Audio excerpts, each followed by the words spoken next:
Ladies and gentlemen, welcome to the show. Here today to discuss about Impact Wrestling July 1st, 2021's episode. I gotta say it was an okay episode, nothing terrific, but still a lot better than Monday Night Raw. I did catch this episode yesterday. I am reviewing it today, uploading it on the channel. I apologize about the delay, but I am on vacation, so I figured, what the hell? I could do it in the early morning, a Tuesday, take care of that. More than likely, I will not be doing NXT on this channel. Being the fact that I'm going to be getting hit by a hurricane. I'm in the state of Florida, so we are going to be getting hit hard with this hurricane going about 60, 70 miles an hour, which, I mean, isn't nothing dangerous, but I probably won't have electricity for a small period of time, and it's just going to interrupt my time of watching the episode. Not to mention, the episode will probably be absolute shit. Bronson Reed no longer the NXT North American Champion, and Karrion Kross at some point down the line in the near future will no longer be the NXT World Champion either. Let's get into Impact Wrestling. How was this show, in my opinion? I thought it was okay. I thought the main event was very entertaining. A six-man tag team match with Sami Callihan, Moose, and Chris Sabin versus the Good Brothers and Kenny Omega.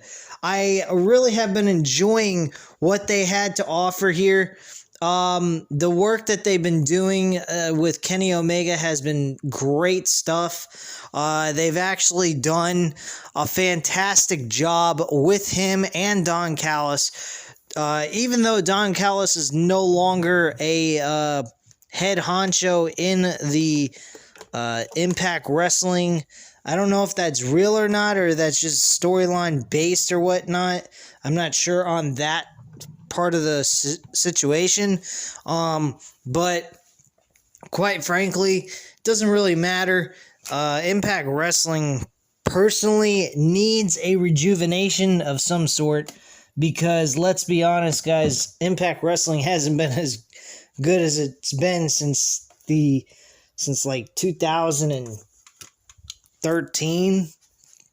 I would say that's just being generous. I mean, at that time, fucking Bully Ray was the World Heavyweight Champion with the Aces and Eights. But let's be honest, TNA has not been the same, and especially with their changes of identity over the years, since 2013 up to now, it's kind of retarded at this point. But yeah, I'm not really feeling it. I hope and pray that maybe they'll get a couple of good free agents added to this roster.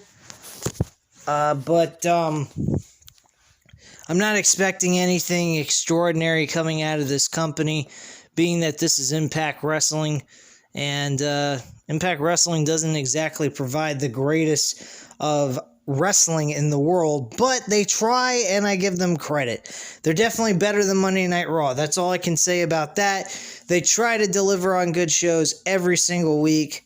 Sometimes they fail, sometimes they succeed, but let's just get right into it. Eddie Edwards was supposed to face Kojima in a one-on-one match. That did not take place because W. Morsley went ahead and attacked Eddie Edwards backstage and knocked him out silly, keeping him out of action. This led to a tag team matchup, though. Brian Myers came out with Sam Beal, and Brian Myers and Sam Beal faced Kojima and Jake Something. And Jake Something won the match with a lariat. Believe it was on Sam Beal, and he won the match.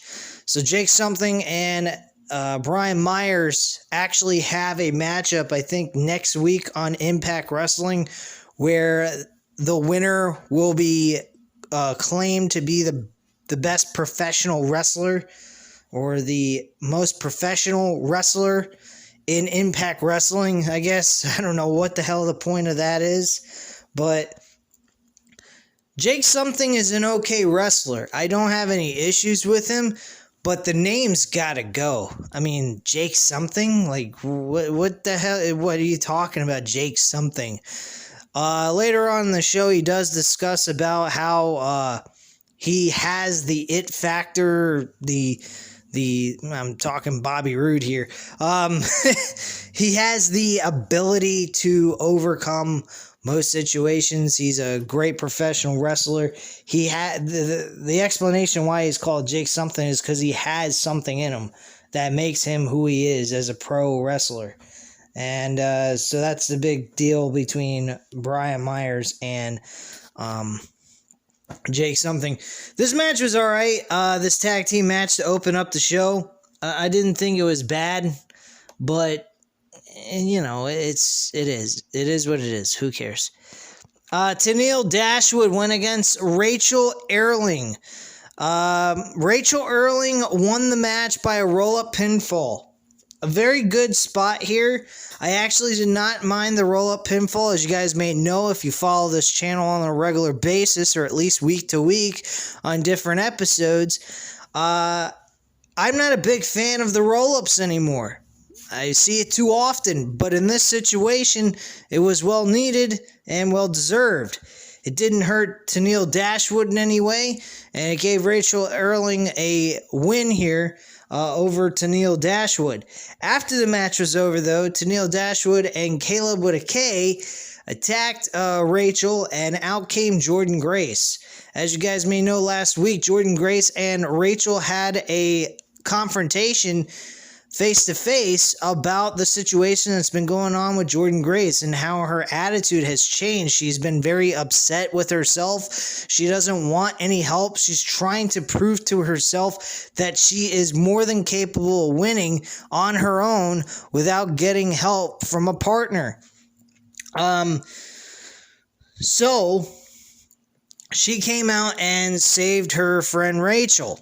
It looked like she might have turned on her, but in the end, she goes ahead, gives her a hug, she doesn't shake her hand, and they remain good friends and a tag team.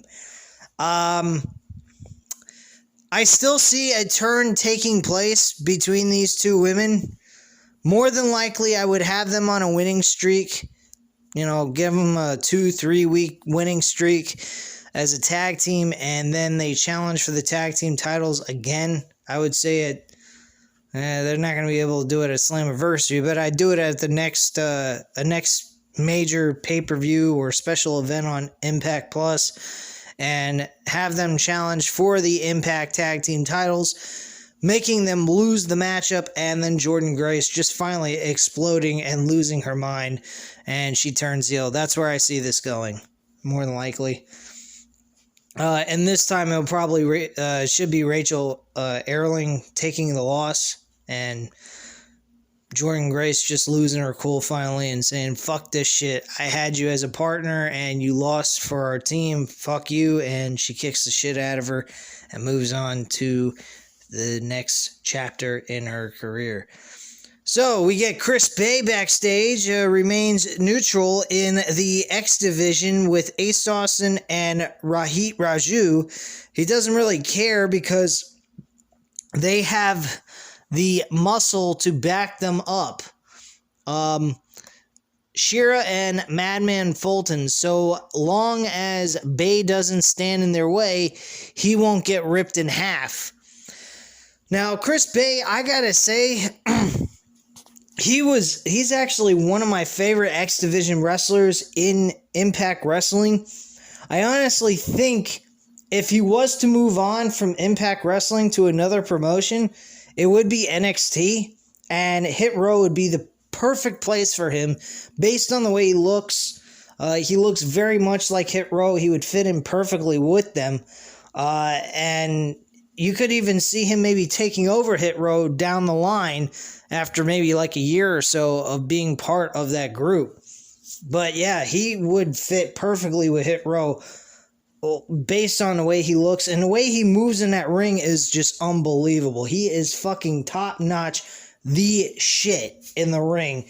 I hope at Slammiversary on July 17th, he wins the X Division Championship in the Ultimate X match, which should be very exciting.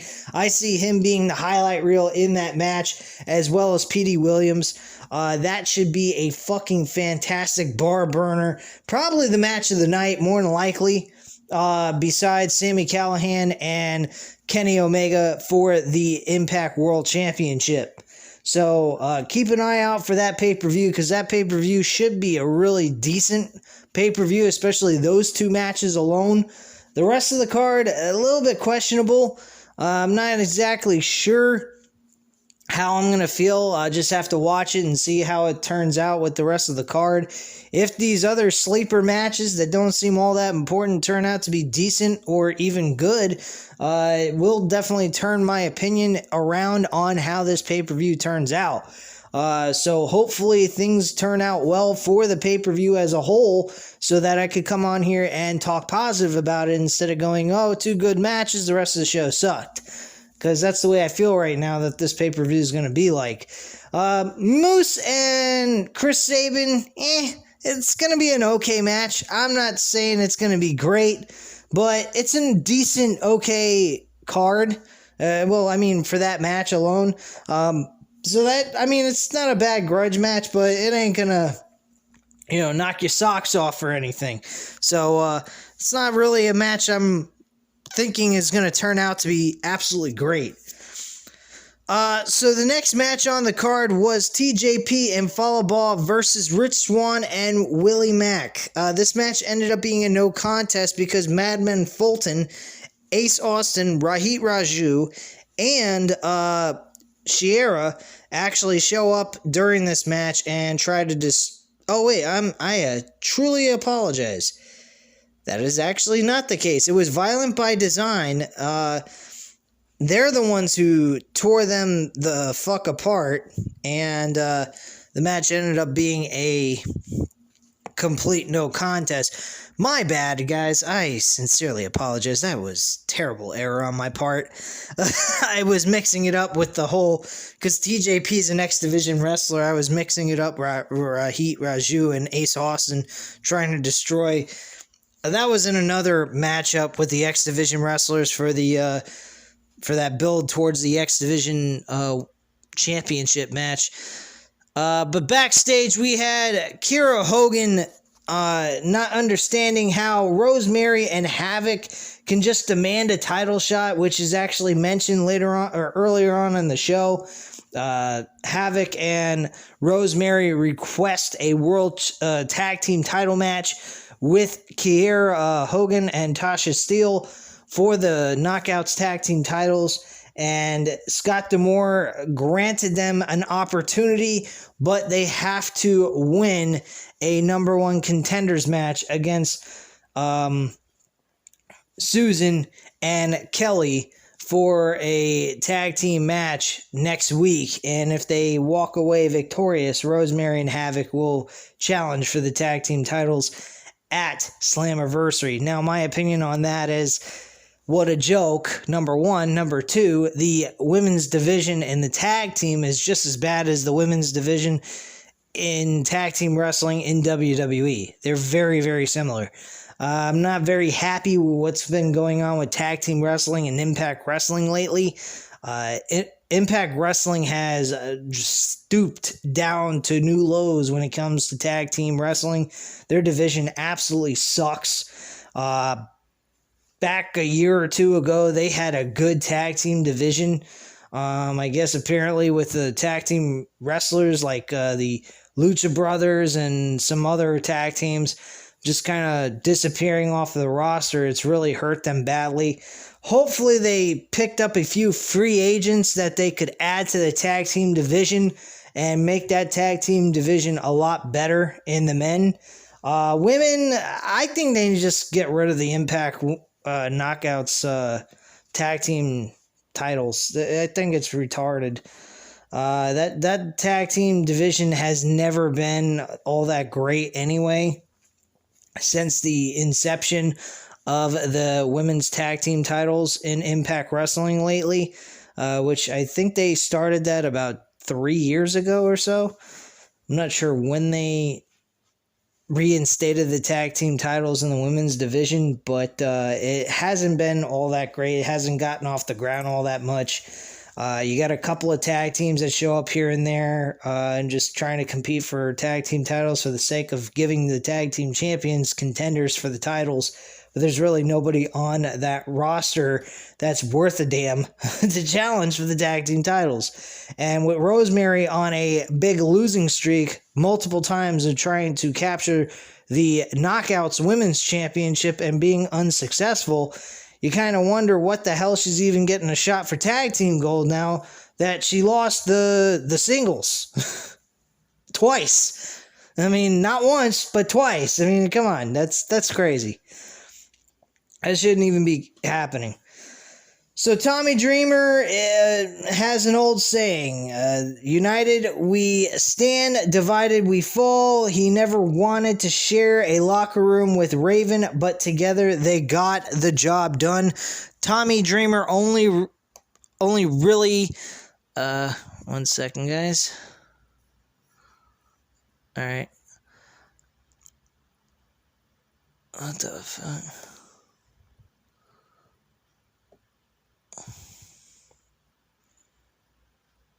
Okay, my computer's acting strange. I don't know why.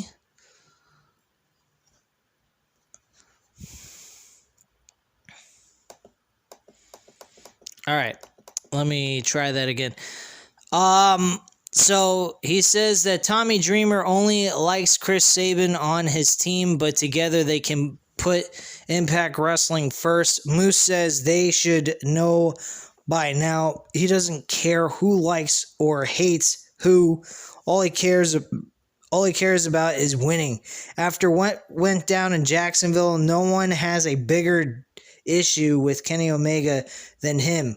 Callahan takes exception, but this is bigger than them. It's about putting their foot down and beating their asses. Thumbs up, thumbs down. Folks, I got a gut feeling Kenny Omega might lose the title to Sami Callihan, ultimately making it Moose and Sami Callihan as rivals over the World Championship.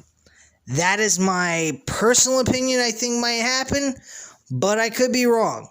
I mean, Sami Callihan could lose to fucking Kenny Omega, and Kenny Omega could lose it at Bound for Glory, the Impact World Championship. That's another pay-per-view that he probably will lose the title. So I'm either saying Sami Callihan or Bound for Glory, there will be a challenger for the Impact World Championship, and it will be whoever that is taking the title off of Kenny Omega. So that's where I'm getting at with that. All right, so we had Chris Bay versus Petey Williams in a one-on-one match. Chris Bay actually picks up the victory after the match is over, though. We have Ace Austin, Rahit Raju, Madman Fulton, and Shera make their way to the ring. Chris Bay gets out so they can target Petey Williams. Josh Alexander and Trey Miguel come to help out, and it works out well to begin with, but the numbers are too much. Bay comes back and missile drop kicks Shera. Josh Matthews sounds surprised. Josh Matthews is absolutely terrible on the fucking mic, by the way. Not saying I'm much better, but my God, that guy is a fucking jackass. He doesn't put any kind of emotional feeling in his commentary whatsoever. He sounds like a soft-spoken jackass, and he's probably as bad as Adnan Virk. I mean, those two are terrible fucking commentators. I guess I'm being a little too harsh, but man, Josh Matthews sucks.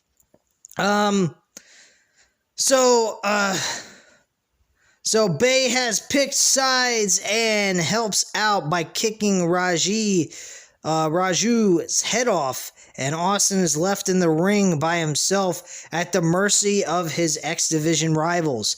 They dish out some punishment before throwing him to the outside onto his friends. And that was pretty much the end of that segment. So, let's move forward here. If we can. If my computer will let me. Why is my computer being a jackass? This is such horseshit.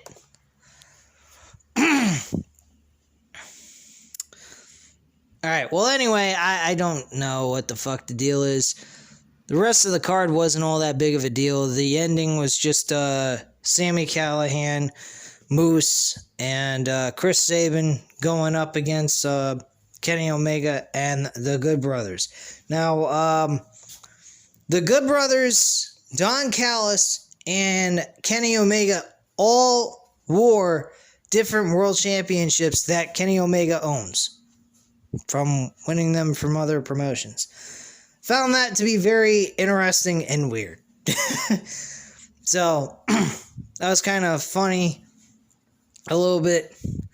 But, yeah. Sami Callihan and Moose and Chris Sabin do not get the win here. Kenny Omega and the Good Brothers do. A lot of that came from the fact that Moose and Chris Sabin kept fighting with one another during this matchup. They don't get along, and Moose turned on them, walked out of the match, and didn't show up at the end of it. And that was pretty much what happened here. So that is the reason why they lost this matchup. Otherwise, I mean, it wasn't a terrible matchup. I thought it was a good main event. It could have been on an Impact Plus special exclusive event, what have you. So, not a bad main event. The rest of the card, I don't fucking remember, and I don't know if there's other stuff I missed here, because my computer refuses to actually work. Why, I have no idea.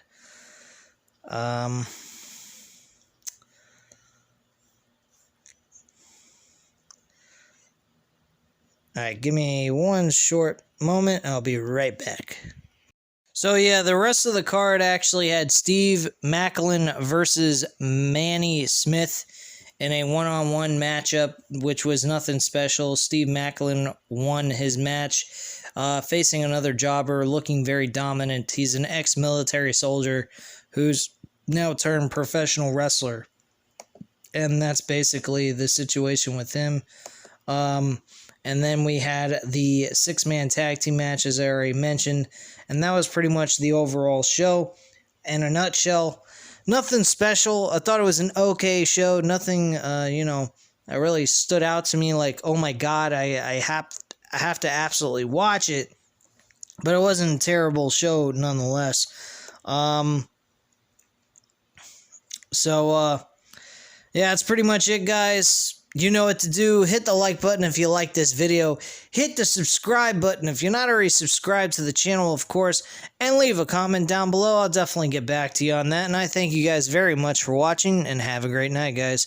I will either be speaking to you later on tonight for NXT's episode for July 6th. 2021. This will be the Great American Bash, which Adam Cole, baby, and Kyle O'Reilly. I might be here to cover that with you guys, or I might not. It all depends on how I feel and how things are going on with the weather. So I thank you guys again for watching this review on Impact Wrestling July 1st, 2021, and I'll speak to you guys very soon later on this week. Bye, guys.